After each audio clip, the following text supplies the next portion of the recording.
लेकिन principal sir वो बात तो पहले हो गई थी ना। देखिए मैडम, आप बात समझने की कोशिश करिए। आपको सारी चीजें स्कूल से लेनी पड़ेगी। बुक्स हो गई, यूनिफॉर्म हो गई, शूज, सॉक्स, बेल्ट, टाई, सब। अच्छा, और एजुकेशन? अरे हाँ, उसके लिए तो आप ट्यूशन लगा लेना।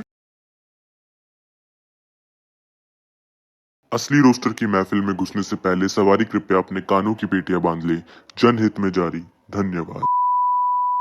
All right, so hello guys, hope करता हूँ सारे लोग एकदम बढ़िया होंगे, अपने अपने घरों पे मौज काट रहे होंगे। मैं नितिन आपका स्वागत करता हूँ आपके अपने असली रोस्टर की एक और महफिल में। आज मैं तुम्हें लेके चलूंगा शिक्षा के उस मंदिर में जहाँ शिक्षा खुद बैंक से लोन लेके फीस भरती है, जहाँ बचपन का एक बहुत ही लंबा खूबसूरत सा वक्त बीता, लेकिन अनंत बकचोदी के साथ। जहाँ का बिजनेस मॉडल ये कहता है कि अगर तुमने कभी छुट्टी मार ली तो तुम्हारे पैसे कहीं से कटेंगे नहीं, उल्टा और पैसे तुम्हें देने पड़ेंगे। वो जगह जहाँ कुछ अच्छी और कुछ उल्टी सीधी हरकतें हुई हैं, तुम्हारे साथ भी और मेरे साथ भी। कुछ शिकायतें थी स्कूल को हमसे और कुछ शिकायतें थी हमें इंडिया के एजुकेशन सिस्टम से। तो उन्हीं सत्य घटनाओं पर आधारित तुम्हारा भाई तुम्हें सुनाने जा रहा है अपनी स्कूल की बायोग्राफी, जो कि किसी फिल्म के ड्रामे से कम नहीं है।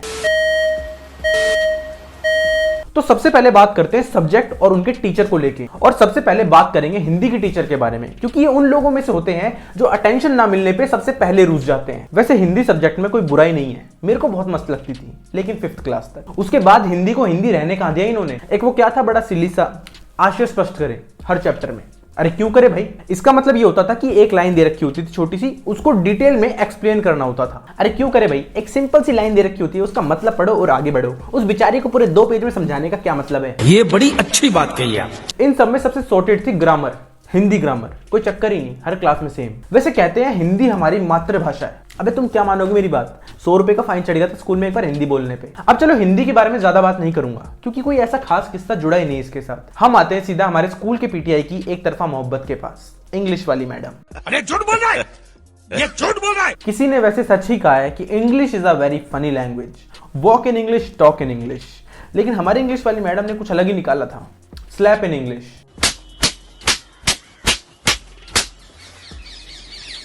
एक किस्सा सुनाता हूँ 7th क्लास का।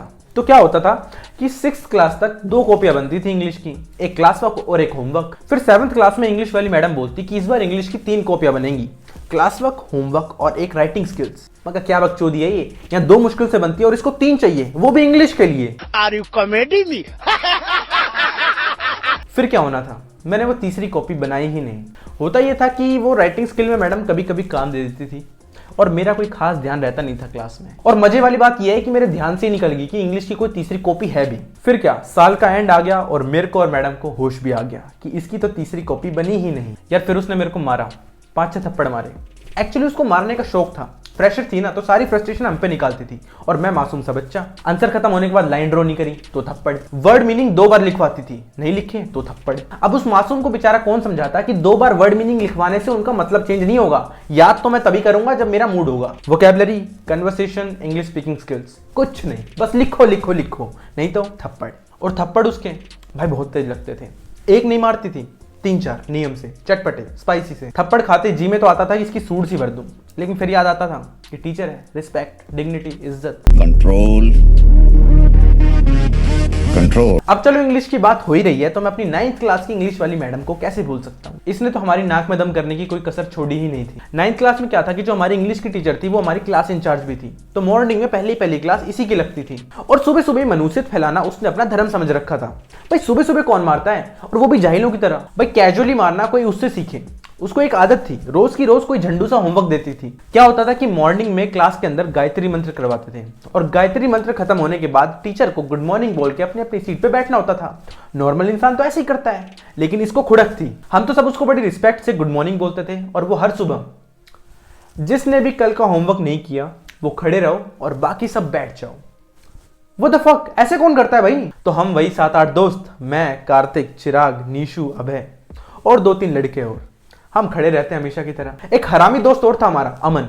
पढ़ता वो भी हमारे साथ नहीं था, लेकिन साला लिखने का काम हमेशा पूरा रखता था। होते ऐसे दल्ले हर ग्रुप में। तो भाई वो टीचर सुबह सुबह कभी थप्पड़ मारती तो कभी मुक्के मारती। एक्चुअली जिम जाती थी ना, तो एक्टिंग कुछ ज्यादा ही थी उसकी। फिर होना क्या था, हम भी ढीठ बन गए, फर्क पड़ना ही बंद हो गया। आप लोग एएसएल के बारे में तो जानते ही होंगे, 9th-10th क्लास के बच्चों को पता होगा। हमारे टाइम पे तो था, बट अभी है कि नहीं आई डोंट नो। इसका मतलब है assessment of speaking and learning. एक तरीके की एक्टिविटी होती थी। ये एक ऐसी एक्टिविटी थी जिसको ना पेयर में करना पड़ता था, जैसे कि रोल नंबर 1-2 एक साथ, रोल नंबर 3-4 एक साथ, 5-6 एक साथ, 7-8 एक साथ, 9-10 एक साथ। और रोल नंबर 11 तुम्हारे भाई का और रोल नंबर 12 तुम्हारे भाई की क्रश का। जब मुझे ये सब पता लगा तो I was the happiest man on earth, क्योंकि हर पेयर को पूरे दिन एक साथ बैठना था।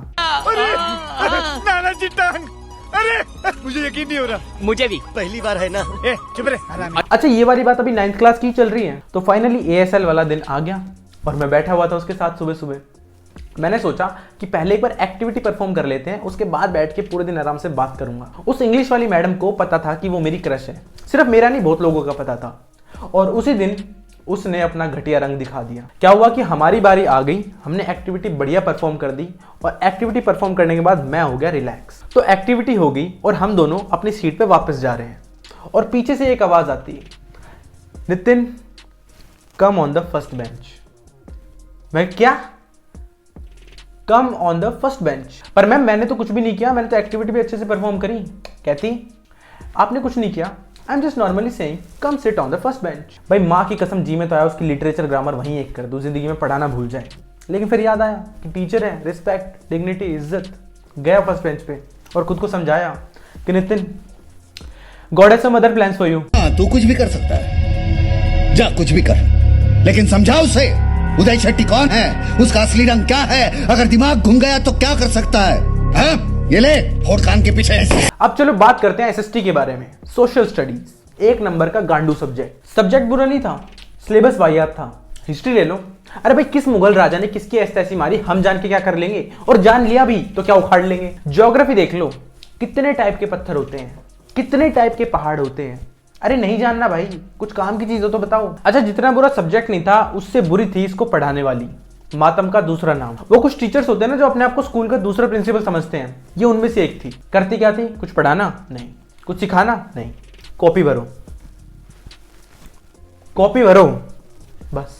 उसके जीवन का सिर्फ एक ही मकसद था कि क्वेश्चन आंसर के नाम पे बच्चों पूरी बुक नोटबुक में छाप लो। अरे भाई ये भी कोई तरीका है गाली खाने का? हमको सीधा सीधा बोल दो, हम वैसे ही दे देंगे, इसमें हाथ उड़वाने की क्या जरूरत है? पहले तो कॉपियां भरवानी और फिर वक्त वक्त पे क्लास टेस्ट लेके बिना बताए या बता के भी हमें जलील करना। और मजा तो तब आता था जब नंबर कमाते थे।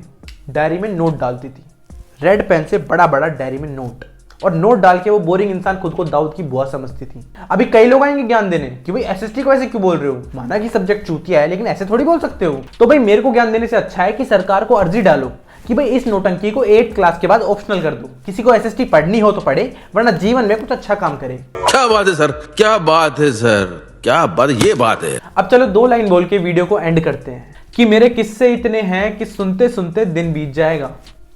मेरे किस्से इतने हैं कि सुनते सुनते दिन बीत जाएगा। नजरिया थोड़ा टेढ़ा है लेकिन वादा है आपसे कि एक दिन जरूर भाएगा। और मेरे दोस्त वीडियो पसंद आ गई हो तो कमेंट कर देना, ये बंदा पार्ट 2 लेकर फिर से हाजिर हो जाएगा।